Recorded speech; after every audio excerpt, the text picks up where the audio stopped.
জাতীয় বার্ন ইনস্টিটিউটের আজকের পরিস্থিতি জানাতে সরাসরি যুক্ত হচ্ছেন সহকর্মী ফরহাদুজ্জামান।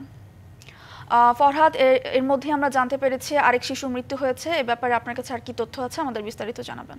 9:10 জারিফ নামে এক শিক্ষার্থীর জাতীয় বার্ন ইনস্টিটিউটে মৃত্যু হয়েছে। আমরা জানতে পেরেছি সে তার প্রায় 40% দগ্ধ ছিল এবং সে মাইলস্টোনে ছিল। তার বয়স 13 বছর জানিয়েছেন আমাদেরকে, এবং এখন পর্যন্ত এই নিয়ে মৃতের সংখ্যা আপনার 34 জনের এখন দাঁড়িয়েছে।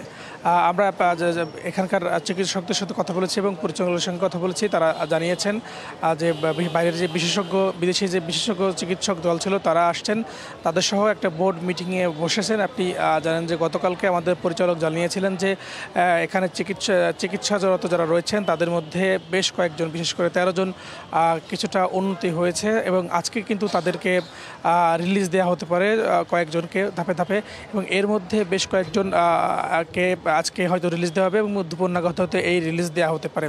এখন পর্যন্ত বার্ন ইনস্টিটিউটের যারা ছিলেন এদের মধ্যে 40 জন এখনও ভর্তি রয়েছেন এবং এর মধ্যে অবস্থা সংকটাপন্ন অবস্থা রয়েছেন বেশ কয়েকজনের, যার মধ্যে একজনের কিন্তু আজকে সকালে মৃত্যু হয়েছে। শাইনি চুলে এখন হবে সব হেয়ারস্টাইল। সিল্কোর দ্বিগুণ শাইনি চুল প্রতিদিন। এবং আমরা দেখেছি যে বেশ কয়েকজন শিক্ষার্থীর সংকটাপন্ন এখনও কিন্তু রয়েছে এবং আজকে যে শনিবার এখানে যে চিরচেনা যে ভিড়টা থাকে সেই ভিড়টা কিন্তু আমরা দেখিনি।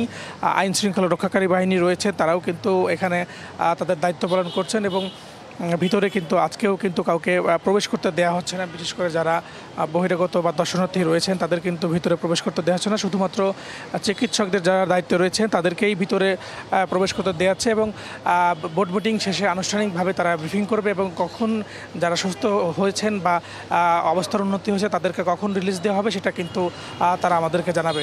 আর যে জারিফ ইসলামের যে শিক্ষার্থীর মৃত্যু হয়েছে তার লাশ কিন্তু এখনও হস্তান্তর করা হয়নি। এখন পর্যন্ত বার্ন ইনস্টিটিউটের সামনে থেকে আমার কাছে এই ছিল সর্বশেষ তথ্য। ফরহাদ, ধন্যবাদ।